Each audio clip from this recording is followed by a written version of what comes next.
青年学生单纯的爱，哪会伫一夜之间变掉呢？21年前发生伫清华大学顶行社会王水用尸案，3个在生因为抢爱学长的三角关系，演变做粗残的情杀案。主嫌洪晓辉伫学中敢有真正来忏悔呢？来看咱的专题报道。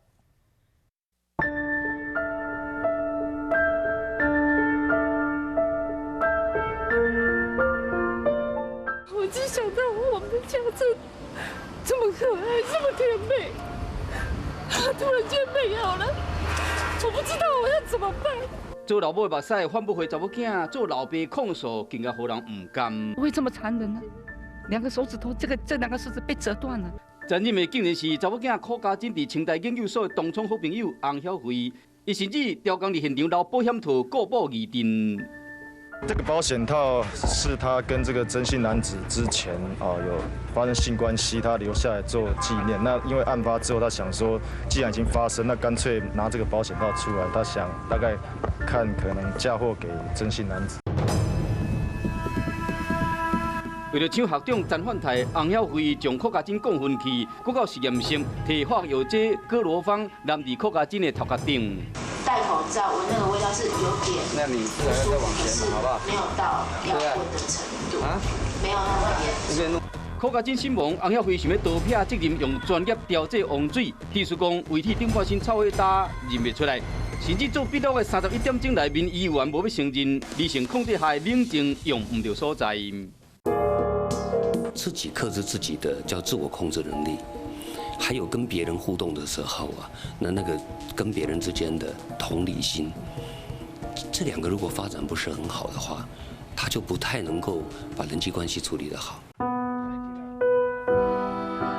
复杂的三角关系，和3个高材生的未来完全变调。洪晓辉求学的过程拢真顺利，却面临着三角恋的问题。更较好、更较优秀的学生嘛，无度过爱情关，最后迷失自我。 在研究里面有发现一个现象，就是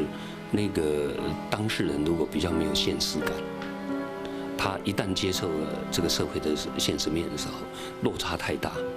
他就会产生适应上的困扰。那所以在家庭也好，在学校也好，或是在他的场所也好，如果他自己本身学业或是相关的东西都没有基本上的问题啊，一定要让小孩子多多去接触现实的社会是什么。 今天开庭有没有提出更有利的证据，对你自己比较有利的说辞？伫监狱内面关10年，洪晓辉进修英文，透过团契找到寄托。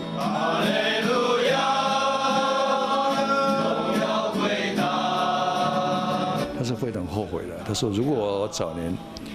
就能够信耶稣，如果碰到这个为了要追一个男朋友啊，产生很多这个纠结的时候，他说我会这样，不会像以前那样非争到不可。对不起，社会大众，我造成大家那么多的困扰，然后也造成徐家他们这么无法弥补的伤痛，真的对不起。懂得要怎么样去改变自己的心态跟行为，所以在监狱里面，他也很努力啊。 他当英文的小助教啊，那一段时间有 SARS， 他还帮忙缝那个口罩啊，非常用心的做一些工作，甚至还跟我们说，他出狱后一定会去许家珍的坟场献花，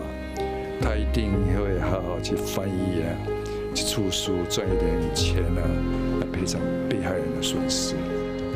申请假释出狱后，法律2本册，重返社会，洪晓辉选择唔免面对人群的新生活。外界拢讲伊失踪几啊冬，也毋过凡是洪晓辉只是像伊所讲的，希望大家会使甲放离记。